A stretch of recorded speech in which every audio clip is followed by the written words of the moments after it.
Dream11 விளையாட்டு செயலியில் மோசடி நடைபெறுவதாக பாதிக்கப்பட்ட விருதுநகரைச் சேர்ந்த கல்யாணகுமார் டிஜிபியிடம் ஆன்லைன் மூலம் புகார் மனு அளித்துள்ளார். இதுகுறித்து அவருடன் நமது செய்தியாளர் ஹரிகிருஷ்ணன் நடத்திய கலந்துரையாடலை தற்பொழுது பார்க்கலாம். இந்தியாவில் நடைபெறும் கிரிக்கெட், கபடி உள்ளிட்ட விளையாட்டுப் போட்டிகளில் யார் வெற்றி பெறுகிறார்கள் என்பதை நிர்ணயிப்பதற்கான தேர்வு செய்வதற்காக ஒரு ஆப் ஒன்று செயல்படுகிறது. Dream11 ஆப் என்கிற இந்த ஆப்பில் தற்போது மோசடி நடைபெற்றிருக்கிறதாக தமிழக காவல்துறை தலைவருக்கு புகார் ஒன்றை விருதுநகர் மாவட்டத்தைச் சேர்ந்த கல்யாணகுமார் அவர்கள் தெரிவித்திருக்கிறார். எந்த மாதிரி புகார், அவருடைய குற்றச்சாட்டு என்ன என்பது குறித்து அவரோட பேசலாம். நீங்கள் என்ன குற்றச்சாட்டு வைக்கிறீங்க? அதாவது இந்த கேமில் அவங்க கரெக்டாக நடத்துனாங்கன்னா இது ஒரு நல்ல கேமாக இருந்திருக்கும். ஆனால் இவங்க ஒரு மோசடி, அவங்க ஆளுங்களே ஒரு 4 பேர் விளையாடுற கேமில் ஒருத்தரையோ ரெண்டு பேரோ அவங்க ஆளுங்களே விளையாட வைக்கிறது. அவங்களால விளையாட வச்சு அந்த பணத்தை அவங்க எடுத்துக்கிறாங்க.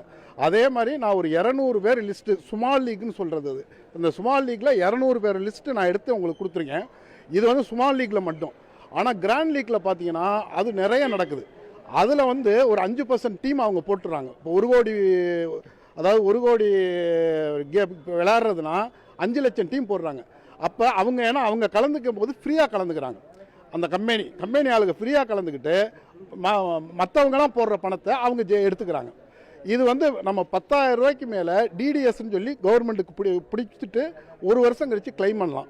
ஏன்னா 10,000 ரூபாய்க்கு மேலே இது அதிகமாக இந்த கேமில் ஒரு நாளைக்கு 1 கோடி அதுவும் இந்த ஐபிஎலுக்காண்டி இவங்க 11 பேருக்கு 1 கோடி கொடுக்குறதா சொல்லியிருந்தாங்க. அந்த 11 பேர் இல்லாமல் 10 லட்சம், 5 லட்சம் அந்த மாதிரி நிறைய, ஒரு நாளைக்கு மட்டும் குறைஞ்சது ஒரு 200லேருந்து 300 பேர் வரைக்கும் அந்த டிடிஎஸ் பிடிக்கிறது மாதிரி இருக்கும்.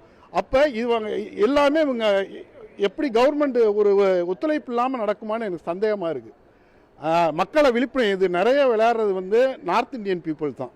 தமிழ்நாடு, கேரளா, கர்நாடகாலாம் கொஞ்சம் கம்மியாக தான் விளையாடுறாங்க.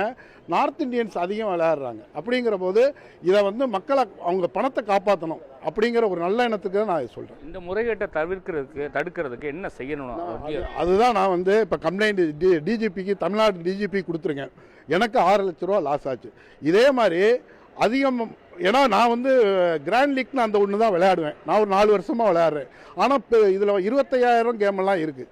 அதில் ஒருத்தெல்லாம் போனால் ஒரு நாளைக்கு உயிர் போகிற எல்லாருமே கூட வாய்ப்பு இருக்குது. அதனால கவர்மெண்ட் இதை தடுத்து நிறுத்தணும் உடனே. ஏன்னா இன்றைக்கி ஐபிஎல் மேட்ச்சில் நடிகர்கள், ஆக்டர், பிளேயர்ஸ் எல்லாமே அதை விளம்பரம் பண்ணும்போது மக்கள் நிறைய வர்றாங்க.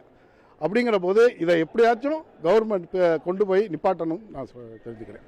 இவரை பொறுத்தளவுக்கு உரிய விசாரணை நடத்தி முறைகேட்டை தடுக்க வேண்டும் என்பதுதான் இவருடைய கோரிக்கையாக இருக்கிறது. அதே நேரத்தில் பல இளைஞர்கள் தங்களுடைய பணத்தை இழந்து கொண்டிருக்கக்கூடிய சூழ்நிலையில் தமிழ்நாடு அரசும் இந்திய அரசும் இதற்காக ஒரு உரிய நடவடிக்கை எடுக்க வேண்டும் என்றுதான் இவருடைய கோரிக்கையாக இருக்கிறது. ஒளிப்பதிவாளர் திருப்பதியுடன் செய்தியாளர் ஹரிகிருஷ்ணன், நியூஸ் 7 தமிழ், மதுரை.